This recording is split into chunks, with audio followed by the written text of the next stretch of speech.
Welcome to the world of English. আমরা এর আগে পার্টস অফ স্পিচে ভার্ব সম্পর্কে আলোচনা করেছি। আজকে এই ভার্বের ডিভিশনগুলো প্রেজেন্ট থেকে পাস্ট করা, পাস্ট থেকে ফিউচার, পাস্ট থেকে পাস্ট পার্টিসিপেল করা কিভাবে করা হয় তার কিছু নিয়ম আমরা বলে দিচ্ছি, যাতে ভার্বগুলো মুখস্থ রাখতে এবং ভার্বগুলো অনুধাবন করতে এবং ভালোভাবে মেমোরাইজ তৎক্ষণাৎ করা যায়, সেটাতে সুবিধা হবে। তো প্রথম যেটা আমরা দেখব যে ভার্ব কী ছিল, যে ইংরেজি বাক্যে ভার্ব ছাড়া কোনো বাক্য হবে না, ভার্ব লাগবেই। এবার ভার্ব মানে কাজ। এবার এই ভার্বটা ছিল কীরকম, যে একটা ছিল অক্সিলারি ভার্ব, যেটাকে হেল্পিং ভার্ব বলেছি বা সাহায্যকারী ভার্ব।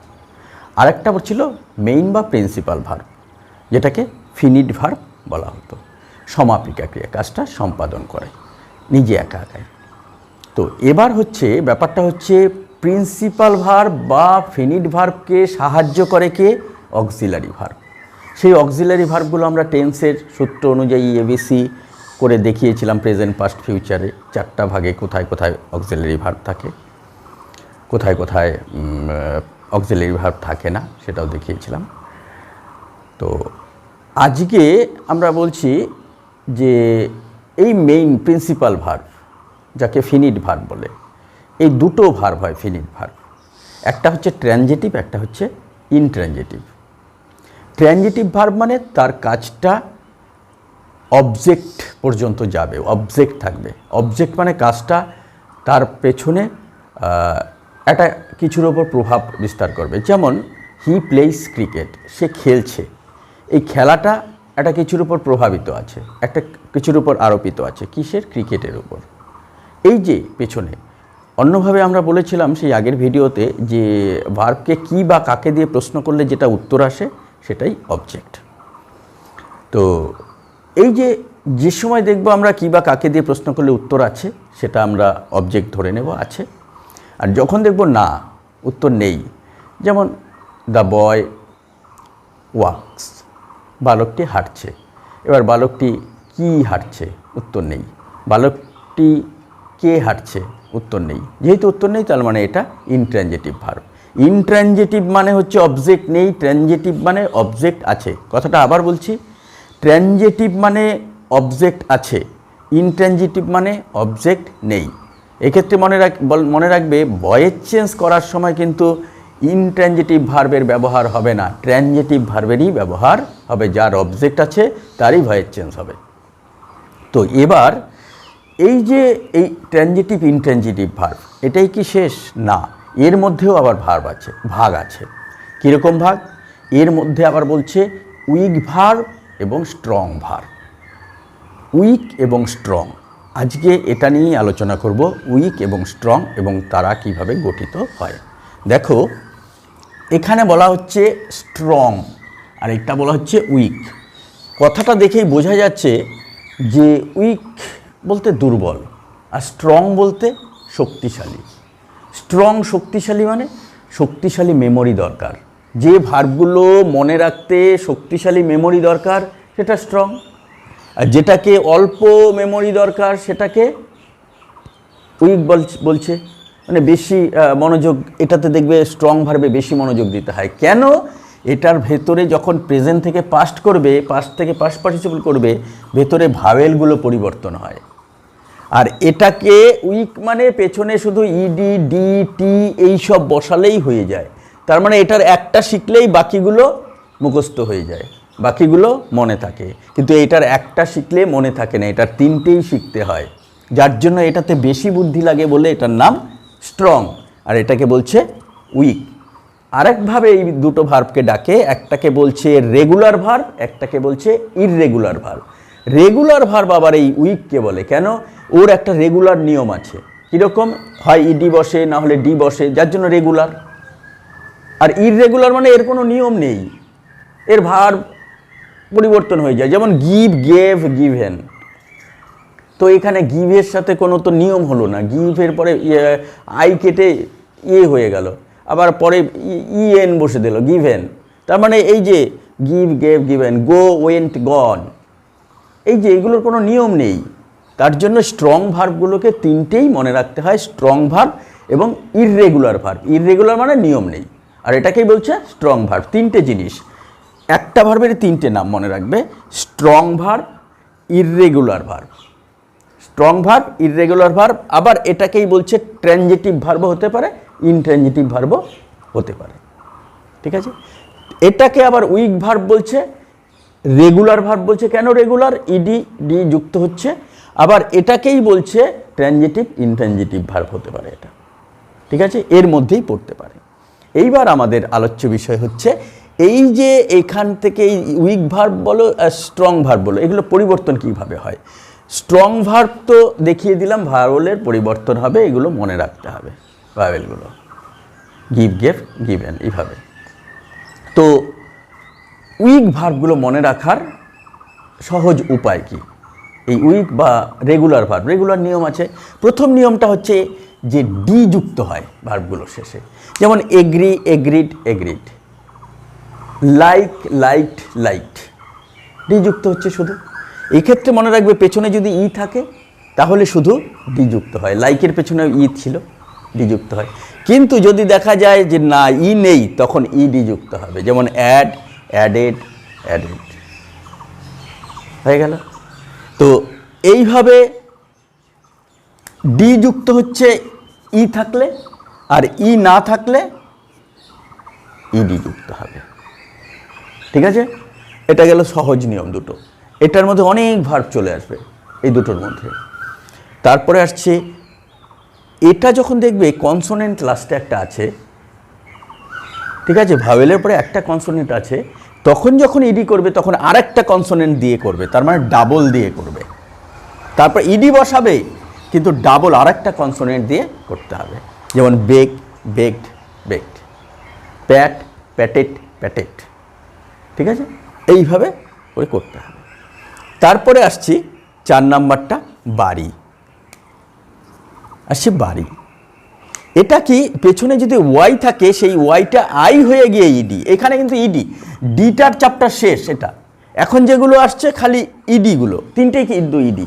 ইডি আসছে কিন্তু এক একটার এক এক নিয়ম, একবার শুধু ইডি, একবার একটা কনসোনেন্ট বেশি হয়ে ইডি, একবার ওয়াইটা আই হয়ে ইডি। যেমন বাড়ি, বাড়িট বাড়িট। ঠিক আছে, ক্যারি ক্যারিট ক্যারিট। ওকে, তাহলে এই যে এই নিয়মটা হয়ে গেল। এবার আসছে এই 4 হয়ে গেল। 5 নাম্বার, কিছু কিছু ভার্ব আছে সেটার সাথে ডিটা টি হয়ে গেলেই হয়ে গেল, যেমন bend bent bent, lend lent lent হয়ে গেল। তাহলে এটা টি যুক্ত, এটা দেখে নেবে টি যুক্ত। আমাদের সূত্রগুলো মনে রাখতে হবে, খালি এই কয়েকটা সূত্র যদি মনে থাকে ভার্বগুলো খুব সুন্দর মনে থাকবে। ঠিক আছে, শুধু এক নাগারে মুখস্থ করলেই হবে না, সূত্র দেখে দেখে মুখস্থ করতে হবে, তাহলে অল্প পড়লেই বেশি মনে রাখা যাবে। তো আমাদের ভিডিওটা ভালো লাগলে শেয়ার করবে, সাবস্ক্রাইব করবে এবং অল নোটিফিকেশন বাটনটি টিপে রেখে নতুন নতুন ভিডিওগুলো গ্রহণ করবে। তো এখানে এবার আসছে কিছু কিছু ভার্ব আছে যেখানে ওর 3টে ফর্মই একই রকম, পরিবর্তন হয় না। কাট কাট কাট, লেট লেট লেট, একই ফর্ম। তো ওইখানে ওই গ্রুপেরও দেখবে ওটা একদম সোজা, একটা দুটো পড়লেই বাস, প্রথমটা পড়লেই হয়ে গেল। ওটা সব থেকে সোজা 3টে ফর্ম, এক কাট কাট কাট। ঠিক আছে, এটা প্যাসিভ ভয়েস করলে ওই সুবিধা। কিন্তু এই যে কাট কাট কাট, এটার মধ্যে কিন্তু একটা জিনিস হয় যে পাস্ট ফর্ম এবং প্রেজেন্ট ফর্ম যেহেতু বোঝা যায় না, তাহলে টেন্সটা ধরতে এটা কিন্তু কঠিন হয়। যেমন দে কাট দ্য ট্রি, তুমি ধরতেই পারবে না এটা প্রেজেন্ট টেন্স বা পাস্ট টেন্স, যেহেতু 3টে ফর্ম এক। তো এটার আগে পরে কথাগুলো শুনে তারপর নির্ণয় করতে হয় এটা প্রেজেন্ট টেন্স বা পাস্ট টেন্স। এই ফর্মগুলো সোজা, কিন্তু এটা গ্রামারের ক্ষেত্রে ভয়ঙ্কর এই কারণেই এর টেন্সটা ধরা কঠিন হয়ে যায়। দে কাট দ্য ট্রি, তার মানে এখন কেটেছে কি গতকাল কেটেছে উল্লেখ নেই, তাহলে এটা ধরতেই পারবেন এটা প্রেজেন্ট টেন্সও হতে পারে, পাস্ট টেন্সও হতে পারে। এবার আসছে যেটা 7 নাম্বার, ব্লিড। দুটো ই যদি থাকে তাহলে একটা ই কমিয়ে দাও। Bleed bled bled, feed fed fed, feed মানে খাওয়ানো। তার মানে দুটো ই থাকলে একটা ই কেটে দেবে, দেখবে ভাবলে পরের 3টে হয়ে গেছে। Bleed, bled, blade. এই নিয়মটাও মনে রাখবে। এবার যেটা আসছে সেটা দেখবে কিছু কিছু ভার্ব আসছে মনে রাখার জন্য।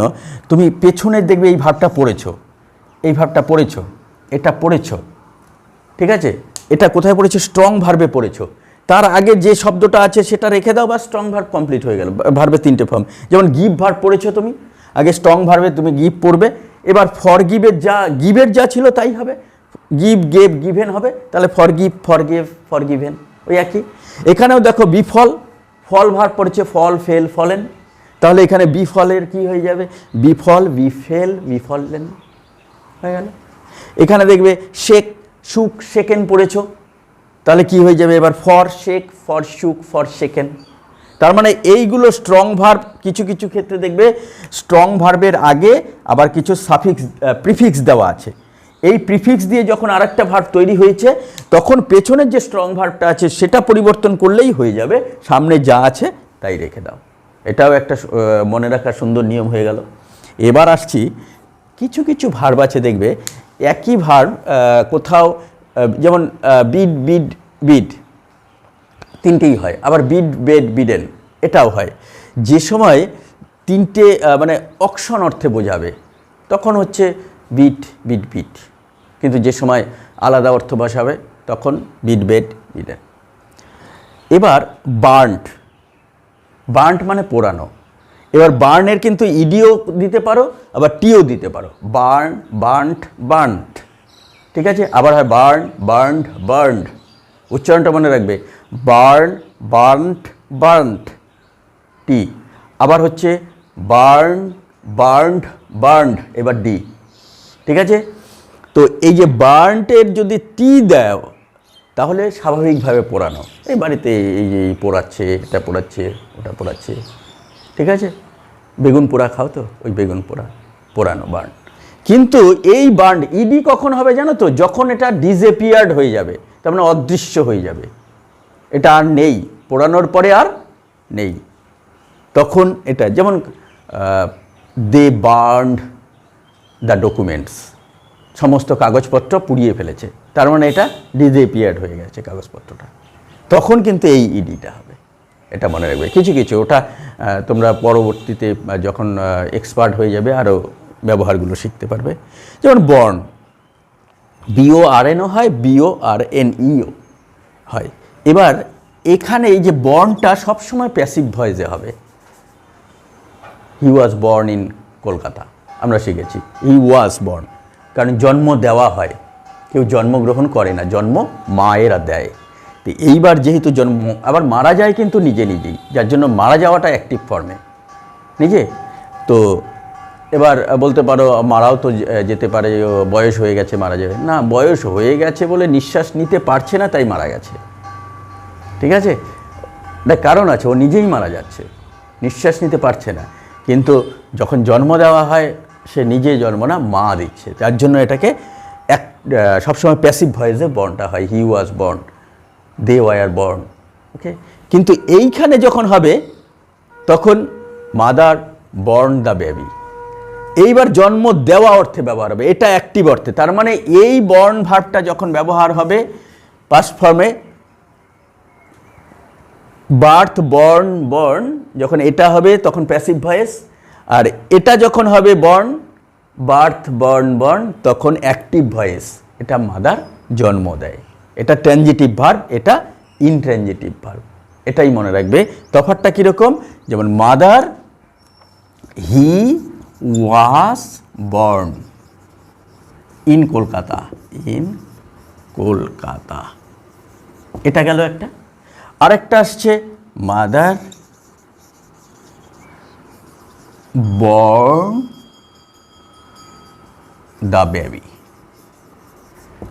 মা বাচ্চাটাকে জন্ম দিয়েছে। এই যে এটা দেখো সাবজেক্ট, সরি ভার্ব, এটা হবে ভার্ব, এটা সাবজেক্ট, এটা অবজেক্ট হয়ে গেল, এটা ট্রানজিটিভ ভার্ব। কিন্তু এটাতে দেখো বর্ন ইন কলকাতা, এটা প্যাসিভ ভয়েসে করা হয়েছে, ঠিক আছে?